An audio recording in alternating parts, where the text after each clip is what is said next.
અમદાવાદના નારણપુરા વિસ્તારમાં અકસ્માતનો બનાવ। સીએનજી ગાસ્કેટ ગાડીએ યુવકને અડફેટે લીધો છે।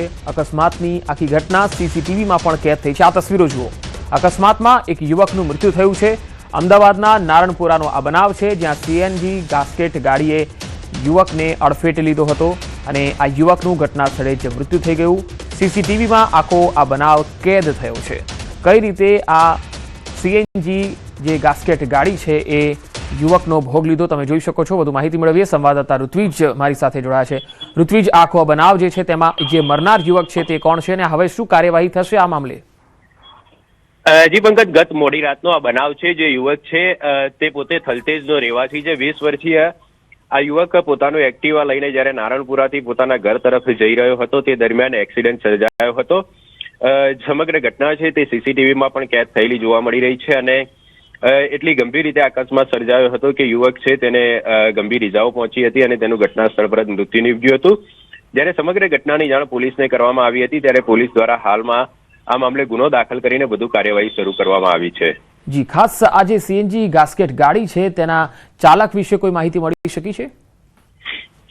પંકજ, જે ચાલક હતો તે પોતે પોતાની જે ટ્રક છે તે અહીંયા જ મૂકી રાખી હતી અને પોતે પણ હાજર હોવાનું હાલમાં પ્રાથમિક તપાસમાં જાણવા મળી રહ્યું છે। પરંતુ સમગ્ર મામલે પોલીસ દ્વારા વધુ તપાસ શરૂ કરવામાં આવી છે। સીસીટીવી ફૂટેજના આધારે તેમજ આસપાસના જે લોકો પ્રત્યક્ષદર્શી હતા તેઓના નિવેદનના આધારે હાલમાં પોલીસે કાર્યવાહી શરૂ કરી છે। પોલીસની જે પ્રાથમિકતા હોય છે કે જે મૃતક છે તેને પોસ્ટમોર્ટમ કરાવવાની અને ત્યારબાદ ફરિયાદ નોંધીને આગળની તજવીજ શરૂ કરવાની, એટલે પોલીસે હાલમાં જે કાર્યવાહી છે તે શરૂ કરી છે અને સમગ્ર ઘટનાના સીસીટીવી ફૂટેજના આધારે હાલમાં આગળની કાર્યવાહી છે તે ટ્રાફિક પોલીસ દ્વારા કરવામાં આવશે। જી ઋત્વિજ, આભાર માહિતી આપવા માટે।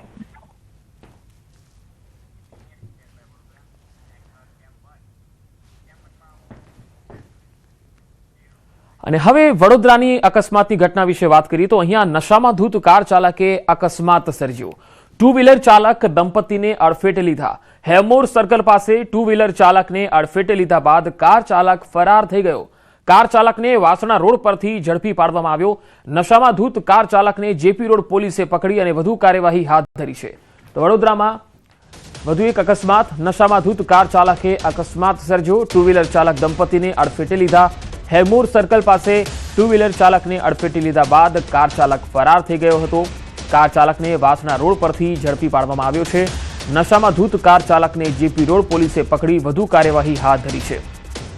તો વડોદરામાં સતત અકસ્માત વધી રહ્યા છે અને નશામાં ધૂત કાર ચાલકે આ અકસ્માત સર્જ્યો છે। વધુ માહિતી મેળવીએ। સંવાદદાતા હાર્દિક દીક્ષિત વડોદરાથી જોડાયા છે। હાર્દિક, આ અકસ્માતને લઈને શું વધુ અપડેટ? બિલકુલ પંકજ, જો વડોદરા શહેરની વાત કરીએ તો વડોદરા શહેરમાં રોજે રોજ ડ્રિંક એન્ડ ડ્રાઈવની ઘટનાઓ જે છે તે બની રહી છે અને તમે પોતે પણ જાણો છો કે છેલ્લા 3 દિવસમાં આપણે 3 થી વધુ ઘટનાઓ જે છે ડ્રિંક એન્ડ ડ્રાઈવની દર્શકોને બતાવી ચૂક્યા છે। ત્યારે ચોક્કસથી ગઈકાલે જે ઘટના બની એ પણ ગંભીર પ્રકારની ઘટના કહી શકાય, કારણ કે હેવમોર સર્કલ પાસે કે જ્યાં વાહન ચાલકોની ભારે અવરજવર હોય છે ત્યાં એક નશામાં ધૂત કાર ચાલક જે છે તેને ટુ વ્હીલર ચાલકને અડફેટમાં લીધો હતો અને ત્યારબાદ આ જે કાર ચાલક છે તે ફરાર થઈ ગયો હતો। પરંતુ જે સ્થાનિક લોકો છે તેની સમય સૂચકતાના કારણે, સતર્કતાના કારણે આ જે કાર ચાલક છે તેને દબોચી લેવામાં આવ્યો હતો। ત્યારબાદ તેને રાત્રે જેપી રોડ પોલીસને સોંપવામાં આવ્યો હતો। ત્યારે ચોક્કસથી હવે પોલીસે આ ડ્રિંક એન્ડ ડ્રાઈવની એક વિશેષ ઝુંબેશ ચલાવવાની જરૂર હોય તેમ લાગી રહ્યું છે, કારણ કે થોડા સમય અગાઉ જ્યારે અવધૂત ફાટક પાસે અકસ્માત થયો હતો ત્યારે પોલીસે 4-5 દિવસ માટે એક વિશેષ ડ્રાઈવ ચલાવી હતી નશેબાજોને પકડવા માટે, પરંતુ જેમ મામલો શાંત થયો તેમ પોલીસની જે ડ્રિંક એન્ડ ડ્રાઈવની જે મુહિમ છે તે પણ શાંત થઈ ગઈ। ત્યારે ફરી એક વખત પોલીસ જે છે ત્યાં નશેબાજ આ કાર ચાલક છે, આ છાટકા ભરેલા જે યુવકો છે તેમના પર નિયંત્રણ લાવે તે ખૂબ જ જરૂરી બન્યું છે। પંકજ જી હાર્દિક, આભાર માહિતી આપવા માટે।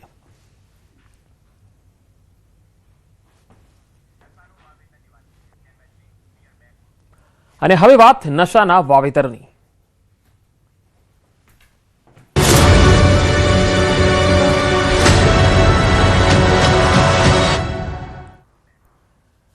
રાજ્યમાં નશાનો કારોબાર કરનારા બન્યા છે બેફામ। ખેતરમાં અલગ અલગ પાકની આડમાં ગાંજાનું વાવેતર કરનારા ઝડપાયા। મહીસાગરમાં એરંડાની આડમાં ગાંજાનું વાવેતર કરાયું તો રાજકોટમાં તુવેરની આડમાં ગાંજાનું વાવેતર ઝડપાયું છે।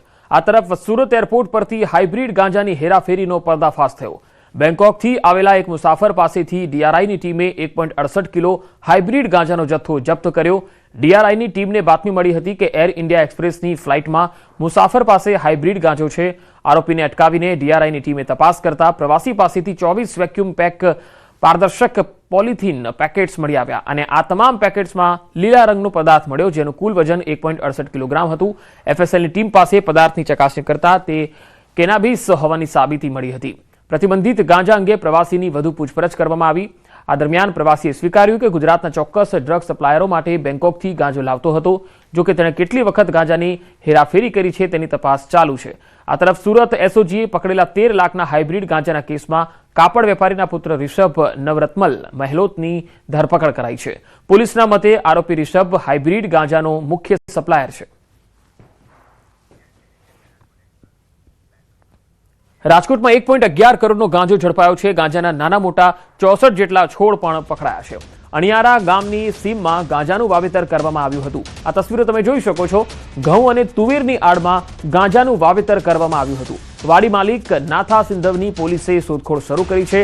આ અંગે વધુ તપાસ ચાલી રહી છે, પરંતુ હવે ખેતરની અંદર ગાંજાનું વાવેતર કરતા હોય એવા બનાવો ખૂબ વધી રહ્યા છે. હવે જે લોકો ખેતીની આડમાં ગાંજાનું વાવેતર કરવાનું શીખ્યા છે તેવા ગુજરાતમાં લગભગ અસંખ્ય બનાવો સામે આવી રહ્યા છે. છોટાઉદેપુરમાં પણ એક દિવસ પહેલા આવો મામલો સામે આવ્યો હતો. હવે રાજકોટની અંદર આવું જોવા મળ્યું છે. 1.11 કરોડનો ગાંજો ઝડપાયો છે. ગાંજાના નાના મોટા 64 જેટલા છોડ પકડાયા છે. અણિયારા ગામની સીમમાં ગાંજાનું વાવેતર કરવામાં આવ્યું હતું. ઘઉં અને તુવેરના પાકની સાથે સાથે ગાંજાનું પણ વાવેતર કર્યું હતું, જેથી ખ્યાલ ન આવે. વાડી માલિક નાથા સિંધવની પોલીસે શોધખોળ શરૂ કરી છે. તો ગાંજાના નાના મોટા 64 જેટલા છોડ અને તેની આશરે કિંમત 1.11 કરોડ છે. જે ગાંજોનું વાવેતર અને ગાંજાના છોડ જે છે એ જપ્ત કરવામાં આવ્યા છે અને તે વાડી માલિક છે તેની પણ હાલ શોધખોળ ચાલી રહી છે. ખેતીની આડમાં આ પ્રકારે ગાંજો વાવવામાં આવે છે, તેના છોડ વાવવામાં આવે છે, જેથી આગળ જતા તેનું વેચાણ થઈ શકે. આ પ્રકારની જે હરકતો કરી રહ્યા છે કેટલાક લોકો, કેટલાક તત્વો, એ ગુનાને અંજામ આપી રહ્યા છે, ક્યાંક ને ક્યાંક ક્રાઇમ કરી રહ્યા છે અને કાયદાની જાળમાં આવી રહ્યા છે. અણિયારા ગામની સીમમાંથી ગાંજાનું વાવેતર પકડાયું છે. બે અલગ અલગ તસવીરોમાં તમે જોઈ શકો છો કે કેવી રીતે ખેતી પાકની સાથે સાથે ગાંજાના છોડ વાવેલા છે. 64 જેટલા છોડ ગાંજાના અહીંયા વાવવામાં આવ્યા. જો કોઈને ખ્યાલ પણ નહોતો આવતો કે અહીંયા ગાંજાનું વાવેતર હશે, એ રીતે ઘઉં અને તુવેર પણ સાથે સાથે વાવેલી હતી, જેથી કોઈ પણ વ્યક્તિ જ્યારે અહીંયાથી પસાર થાય તો તેને અણસાર પણ ન આવે કે અહીંયા ગાંજાના છોડ પણ વાવેલા છે. અણિયારા ગામ છે જ્યાં આ વાડી માલિક જે છે એ અહીંયા આ ગાંજાના છોડનું વાવેતર કરતા હતા અને હાલ આ વાડી માલિક જે છે એ ફરાર છે. તેની શોધખોળ પોલીસ કરી રહી છે.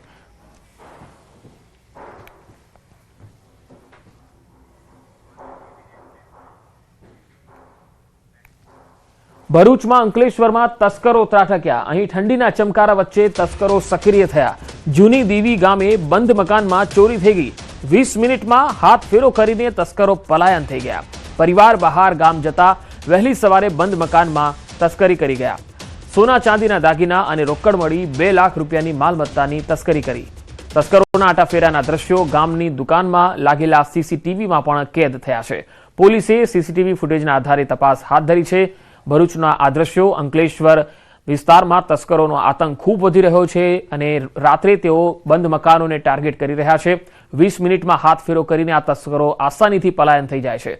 પરિવાર બહારગામ હતો એટલે તેમને ખ્યાલ ન આવ્યો અને અંકલેશ્વરના જૂની દીવી ગામનો આ બનાવ છે. અને કાતિલ ઠંડી પડતી હોય ત્યારે લોકો ઘસઘસાટ ઊંઘમાં હોય છે, ત્યારે આવા તસ્કરો તેનો લાભ લઈ અને ચોરીને અંજામ આપી દેતા હોય છે. બંધ મકાનોમાં ઘૂસી જતા હોય છે. સોના ચાંદીના દાગીના અને રોકડ મળી 2 લાખ રૂપિયાની તસ્કરી કરી આ તસ્કરો ફરાર થઈ ગયા. તેમના આટાફેરાના દ્રશ્યો છે એ સીસીટીવીમાં પણ કેદ થયા છે. બે અલગ અલગ તસવીર. બીજી તસવીરમાં મકાનમાંથી તેમણે તાળું તોડી અને અંદર ઘણો બધો સામાન રફે દફે કર્યો હતો. દાગીના અને જે કિંમતી સામાન હતા તેઓ ચોરી ગયા હતા. તો સીસીટીવીમાં તસ્કરો પણ કેદ થયા છે. જૂની દીવી ગામનો આ બનાવ છે જે અંકલેશ્વર તાલુકામાં લાગે છે.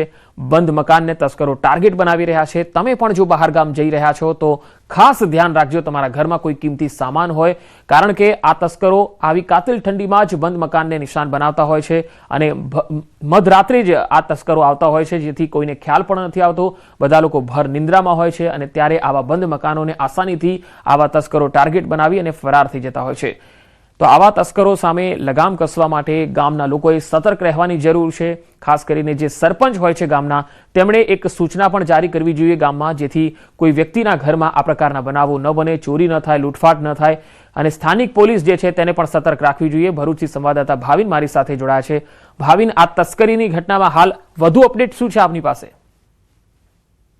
જી, અત્યારે 3 દિવસ પહેલા ભરૂચમાં ખૂબ જ ઠંડીનો માહોલ છે અને એની જ વચ્ચે તસ્કરો અત્યારે ઘરને નિશાન બનાવે છે. ગતરોજ સવારના માણસ કે જે ઘર માલિક હતા, ઘર માલિક બહાર ગયા હતા અને થોડા જ સમયની અંદર તસ્કરો ત્યાં ત્રાટક્યા હતા અને એમને સોના ચાંદી અને રોકડ રકમ લઈને ત્યાંથી ફરાર થઈ ગયા હતા. ત્યાંના નજીકના જે દુકાન છે એ દુકાનના સીસી કેમેરામાંથી નજરે પડ્યા છે અને પોલીસ તપાસ ચાલુ છે. જી ભાવિન, અંકલેશ્વર અને ભરૂચમાં અત્યાર સુધીમાં તસ્કરના કેટલા બનાવો બન્યા છે, જો છેલ્લા 10 થી 15 દિવસની વાત કરીએ તો? જી જરૂરથી. ભરૂચ અને અંકલેશ્વર થઈને અત્યારે જે સામે આવ્યા છે એ બનાવમાં 3 થી 4 બનાવ આ રીતે બનવા પામ્યા છે. જી ભાવિન, આભાર માહિતી આપવા માટે.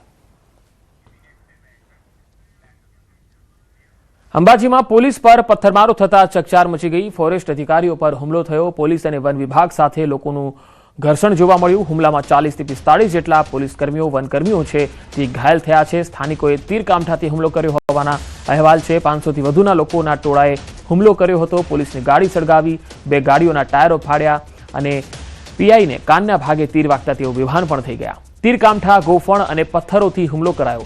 અંબાજી નજીક પાડલિયા ગામમાં હુમલાની આ બનાવ બન્યો. ફોરેસ્ટની જમીન બાબતે માથાકૂટ ચાલતી હતી. વૃક્ષારોપણની કામગીરી શરૂ કરવા જતા હુમલો કરી દીધો. આ ઘર્ષણ દરમિયાન સરકારી ગાડીઓને આગચંપી કરાઈ છે. અનેક અધિકારીઓ પણ અને પોલીસ કર્મીઓ પણ ઘાયલ થયા છે. 5 થી વધુની હાલત ગંભીર બતાવાઈ રહી છે. તો વન વિભાગના આરએફઓએ અંબાજી પોલીસમાં ફરિયાદ નોંધાવી છે અને લગભગ 1000 જેટલા ટોળા સામે આ ફરિયાદ કરાઈ છે. હાલના તબક્કે 16 ઉપરાંત કર્મચારીઓને પાલનપુર રિફર કરવામાં આવેલા છે, જેમાંથી કેટલાકને રજા પણ અપાઈ છે. હુમલાની જાણ ફોરેસ્ટના અધિકારીઓને થતા જ્યારે પોલીસને બોલાવવામાં આવી ત્યારે સ્થાનિક લોકોના ટોળા અહીંયા ધસી આવ્યા અને તેમણે હુમલો કરી દીધો હતો. તો બીજી તરફ આ માહિતી મળતા જ રાજ્યકક્ષાના મંત્રી પ્રવીણ માળી પણ પાલનપુરની માવજત હોસ્પિટલ પહોંચ્યા હતા, જ્યાં તેમણે ઇજાગ્રસ્ત પોલીસ અધિકારીઓની મુલાકાત લીધી અને તેમની પાસેથી આખા સમગ્ર બનાવને લઈને વિગતો જાણી. અમે ગાડી લઈને આવ્યા હતા, ત્યાં બધા ટોળાએ પથ્થરમારો કર્યો, ગાડીઓ સળગાવી દીધી. ગાડીઓ કેટલી સળગાઈ? 2. શું ઘટના શું બની હતી? ઘટના તો કશું નતું. ટોળું આવ્યું, ટોળાએ સીધા જ પથ્થરમારો કરી દીધો, કશું નતું. અને એમાં કેટલાક લોકો ઘાયલ થયા છે? કોણ કોણ છે એમાં? પોલીસના અને ફોરેસ્ટના કેટલાય. અંબાજીની અંદર જે ઘટના ઘટી અને જે આપણા ફોરેસ્ટ વિભાગના અધિકારીઓ પર અને આપણા પોલીસ કર્મીઓ પર એક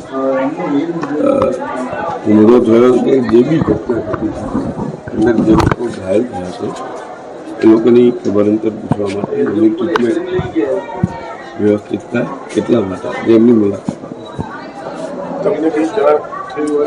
હજી પાલનપુરની અંદર અત્યારે સિવિલની અંદર 2 લોકો આવેલા છે અને માવજત હોસ્પિટલની અંદર 2 લોકોને કર્મચારીઓને મોકલ્યા. અંબાજી ખાતે પાડલિયા ગામ આગળ પોલીસ કર્મીઓ અને ફોરેસ્ટના કર્મીઓ ઉપર હુમલો થયેલો હતો. એમાંથી અમુક દર્દીઓ ત્યાં જ સારવાર આપવામાં આવેલી છે. આમાંથી 2 દર્દીઓ થોડા વધારે વાગવાથી અહીં લાવવામાં આવ્યા છે બનાસ મેડિકલ કોલેજ ખાતે. અને અત્યારે અમારા જે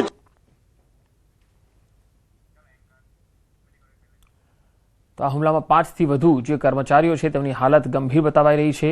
આ પથ્થરમારાને લઈને આજે પોલીસનો અહીંયા ચુસ્ત બંદોબસ્ત ગોઠવવામાં આવ્યો છે. પાડલિયા ગામમાં 1000 લોકોના ટોળા સામે ફરિયાદ પણ કરાઈ છે અને પોલીસ હવે આ સમગ્ર મામલે કડક એક્શન લેશે. ડીવાયએસપીએ પણ આદેશ આપી દીધા છે. જિલ્લા પોલીસ વડાએ પણ કડક એક્શનની સૂચનાઓ આપી હોવાની વિગતો છે. હાલ સમગ્ર મામલે જોવાનું એ છે કે હવે કોની ધરપકડ થાય છે, કોની અટકાયત થાય છે અને આ મામલે શું કાર્યવાહી થાય છે. ખેડામાં તંત્ર દ્વારા કુપોષણને જડમૂળથી દૂર કરવા અનોખી પહેલ હાથ ધરાઈ. ગામનો નિર્ધાર સહકારથી સાકાર નામનું આ અભિયાન શરૂ કરાયું, જેનો મુખ્ય ઉદ્દેશ આંગણવાડીના બાળકોને પૂરતું પોષણ પૂરું પાડવાનો છે. જિલ્લાની 650 જેટલી દૂધ મંડળીઓમાં ખાસ આશીર્વાદ પાત્ર મુકાશે. ગામ લોકો દ્વારા અપાયેલ દૂધને એકત્ર કરી આંગણવાડીના બાળકોમાં વિતરિત કરાશે, જેથી તેઓને શુદ્ધ અને પૌષ્ટિક આહાર મળી રહે. હાલ આ પ્રોગ્રામ જિલ્લાના 6 તાલુકાઓમાં કરાયો છે શરૂ, જેનો ટૂંક સમયમાં જ જિલ્લા સ્તરે વ્યાપ વધારાશે. इस कार्यक्रम में हमारे यहाँ 650 से ज़्यादा दूध मंडलियाँ हैं, 530 से ज़्यादा ग्राम पंचायत हैं और करीब 6500 बच्चों का हमारा टारगेट है, जो लाल और पीला जोन में जिनको वर्गीकृत किया गया है कि वो कुपोषण की कैटेगरी में है, इनको हमें हर एक कैटेगरी में ग्रीन जोन जो है, जो पोषण का जोन है, उसमें उन बच्चों को शिफ्ट करना है। इसके लिए जन आंदोलन का एक प्रयास हमारे यहाँ से हो रहा है और मुझे बड़ा आनंद हो रहा है कि पब्लिक पार्टिसिपेशन बहुत इसमें उल्लास के साथ मिल रहा है। ગામે ગામ આંગણવાડીના બાળકો જે કુપોષિત છે એ કુપોષણમાં મુક્ત કરવા માટે અમૂલ તરફથી પણ હું જાતે જોડાયો છું। આ અભિયાન પૂરું કરવાનું છે અને માનનીય કલેક્ટર સાહેબ પણ અભિયાન ઉપાડ્યું છે, એમણે પહેલ કરી છે। રાજકોટમાં કોટડા સાંગાણીમાં 15 પશુઓના મોતથી ખળભળાટ મચ્યો છે। સાંઢવાયામાં છેલ્લા થોડા દિવસોથી પશુના મોત થઈ રહ્યા છે। અંદાજે ગાય સહિત 15 જેટલા પશુઓના મૃત્યુ થયા। ફૂડ પોઈઝનિંગથી મૃત્યુ થયું હોવાનું પ્રાથમિક તારણ છે। હજુ ઘણા પશુઓની સારવાર ચાલુ છે। મૃત્યુઆંક વધે તેવી આશંકા વ્યક્ત કરાઈ રહી છે। આ મોત પાછળનું કારણ જાણવા તજવીજ હાથ ધરાઈ રહી છે। પશુઓના મૃતદેહને પીએમ અર્થે ખસેડાયા છે। પશુઓના એક બાદ એક મોતથી ગામ શોકમાં ગરકાવ થઈ ગયું છે। તો રાજકોટમાં કોટડા સાંગાણીમાં આ બનાવ બન્યો છે, જ્યાં અનેક પશુઓના મૃત્યુ થયા છે। જે કોટડા સાંગાણી તાલુકામાં આવે છે આ ગામ, જ્યાં સાંઢવાયા ગામમાં અસંખ્ય પશુઓ મોતને ભેટ્યા। સ્થળ તપાસ કરતા જે પશુઓને ચેક કરવામાં આવ્યા એ પશુને જોતા ફૂડ પોઈઝનિંગના લક્ષણો જોવા મળે છે। હવે અમારી ડોક્ટરોની ટીમ અત્રે ગૌશાળા ખાતે હાજર છે અને જે પશુઓમાં લક્ષણો જોવા મળે છે એમની સારવાર ચાલુ છે અને આગળ વધુ પરીક્ષણ અર્થે જે પશુના મૃત્યુ થયા છે એ પશુઓના સેમ્પલ લઈ અને ટોક્સિકોલોજીકલ એનાલિસિસ માટે આગળ અમદાવાદ ખાતે મોકલી અને મૃત્યુનું એકચ્યુઅલી કારણ શું છે એ જાણી અને આગળની જાણ કરવામાં આવશે। આ જે આપણી દેશી સિસ્ટમમાં ગાયોનો પેટ ભંભોળ થઈ જાય છે અને મોઢામાંથી ફીણા નીકળે છે, એટલે અમારું એવું માનવું છે કે આને જે કોઈ બે વસ્તુ ખાધી છે કે જે બે વસ્તુ એકસાથે ન ખાવી જોઈએ એવી બે વસ્તુ ખાવાથી આને ફૂડ પોઈઝનિંગ થયું હોય એવું પ્રાથમિક અણસાર એવા લાગે છે। પછી તો ફોરેન્સિક લેબના રિપોર્ટ આવે ત્યાર પછી ફાઇનલ કહી શકાય એમ। આ 15 જેવા અવસાન થયેલા છે ને બાકી આગળ સારવાર ચાલુ છે, એટલે હવે જોઈએ કેમ થાય શું થાય છે એ તો અંતે ખબર પડે એમ। છેલ્લા 2 દિવસથી ગૌવંશના મૃત્યુના સમાચાર મળે છે। 11 તારીખે અમુક દાતા દ્વારા અહીંયા મગફળીનું જે ખોળ છે આનું દાન આપવામાં આવ્યું છે। આના પછી અમે શંકા વ્યક્ત કરીએ છીએ ડૉક્ટર્સની ટીમ અને અહીંયા ગામના લોકો, મોજીજ લોકો છે, સરપંચશ્રી પણ છે કે જે વિસ્તારમાં આપવામાં આવ્યું છે આ વિસ્તારમાં જ પશુઓની મૃત્યુ જોવા મળી છે અને છેલ્લા 2 દિવસમાં લગભગ 70થી વધુ પશુઓના ગૌમૃત્યુ થઈ છે। સતત અહીંયા છેલ્લા 2 દિવસથી ડૉક્ટર્સની તમામ ટીમ્સ અને ગ્રામજનો પોતપોતાની રીતે મહેનત કરે છે। વધુ માહિતી મેળવી રાજકોટથી સંવાદદાતા હાર્દિક જોશી મારી સાથે જોડાયા છે। હાર્દિક, આજે સાંઢવાયા ગામ છે, શું માત્ર આ ગામમાં જ આ પશુના મોતના કિસ્સાઓ સામે આવ્યા છે કે આસપાસના ગામમાં પણ છે, અને આ પશુઓએ કયો ખોરાક આરોગ્યો હતો? જી પંકજ, હાલમાં જે માહિતી મળી રહી છે તે માત્ર સાંઢોયા ગામમાં જ આ પશુઓના મોત થતો હોવાનું જે છે એ વિગતો સામે આવી રહી છે। સાંઢોયા ગામમાં આવેલી ગૌશાળામાં જે ખોળ આવ્યો હતો ને ખોળમાં ખાવાથી પશુઓના મોત થયું હોવાનું અત્યારે પ્રાથમિક તારણ જે છે એ માનવામાં આવી રહ્યું છે। અત્યાર સુધીમાં 50થી વધુ ગૌવંશના મૃત્યુ થઈ ચૂક્યા છે અને હજુ કેટલાક ગૌવંશ છે તે પણ બીમાર છે। ત્યારે રાજકોટ સહિતના અલગ અલગ જે ગોંડલ, રાજકોટ અને કોટડા સાંગાણી તાલુકાના જે પશુ ડોક્ટરો છે તે પણ સારવાર માટે અત્યારે સાંઢોયા ગામ પહોંચી આવ્યા છે। જે પણ પશુ બીમાર છે તેમની તાત્કાલિક સારવાર પણ કરવામાં આવી રહી છે, પરંતુ ક્યાંક ને ક્યાંક પશુઓના મોતથી જે પશુ પ્રેમીઓ છે તેમાં પણ નારાજગી જોવા મળી રહી છે। હાલ જે વિગતો મળી રહી છે તે પ્રમાણે જે પશુઓના મૃત્યુ થયા છે તેમાંથી સેમ્પલ લઈ અને અમદાવાદ સહિતના અલગ અલગ રાજ્યોમાં જે રાજ્યના અલગ અલગ જે લેબોરેટરી છે તેમાં પણ મોકલવામાં આવ્યા છે અને તેનો રિપોર્ટ આવ્યા બાદ મૃત્યુનું કારણ સ્પષ્ટ થશે। જી પંકજ। જી હાર્દિક, આભાર માહિતી આપવા માટે।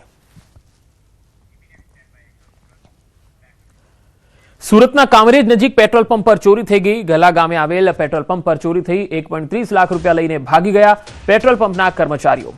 પેટ્રોલ પંપ પર કામ કરતા 2 કર્મચારી રાત્રિ દરમિયાન આવેલા વકરાના 1.30 લાખ રોકડા લઈને ભાગી ગયા। પેટ્રોલ પંપના સંચાલકે સમગ્ર ઘટનાની જાણ કામરેજ પોલીસને કરી। કામરેજ પોલીસ દ્વારા આગળની તપાસ ચાલી રહી છે। તો અત્યાર સુધી આપણે એવું જોતા હતા કે પેટ્રોલ પંપ પર અજાણ્યા શખ્સો આવે છે અને લૂંટીને જાય છે, પરંતુ અહીં તો પેટ્રોલ પંપમાં કામ કરતા જે કર્મચારીઓ છે એ જ ચોર નીકળ્યા છે। વધુ માહિતી મેળવીએ સંવાદદાતા કેતન પટેલ મારી સાથે જોડાયા છે। કેતન, કર્મચારીઓ જે પોતાના પેટ્રોલ પંપ પર ચોરી કરી ગયા, શું વધુ અપડેટ? પંકજ, ચોક્કસથી વાત કરું, સુરત જિલ્લાના કામરેજ તાલુકાની અંદર ઘણા ગામે કેશવ પેટ્રોલ પંપ આવ્યો છે। એ પેટ્રોલ પંપની અંદર જે સંચાલકોએ જે વિશ્વાસ મૂકીને જે કામદારોને કામ સોંપ્યું હતું, એ કામદારોએ જે આખા દિવસ દરમિયાન જે પેટ્રોલ અને ડીઝલના વેચાણના જે પૈસા જમા થયા હતા, 1,30,000 લઈને ભાગી જવા પામ્યા હતા। અને બંને કર્મચારીઓના નામ જોવા જાય તો રાજુ બિશ્નોઈ અને વિક્રમસિંહ હોવાનું પણ જાણવા મળ્યું છે। અને પેટ્રોલ પંપ સમગ્ર ઘટનાની જાણ કામરેજ પોલીસને કરતા કામરેજ પોલીસે પણ ઘટના સ્થળે પહોંચી વધુ તપાસ ચોક્કસપણે કહી શકાય છે કે આ જે બંને જે કર્મચારીઓએ ચોરી કરી છે એ અંતર્ગત પોલીસે પણ એ લોકોના જે પુરાવાઓ રજૂ મેળવ્યા છે અને કામદારો ક્યાંના જે શું છે એ વિચાર લઈને આગળની તપાસ હાથ ધરી છે। પંકજ જી કેતન, આભાર માહિતી આપવા માટે।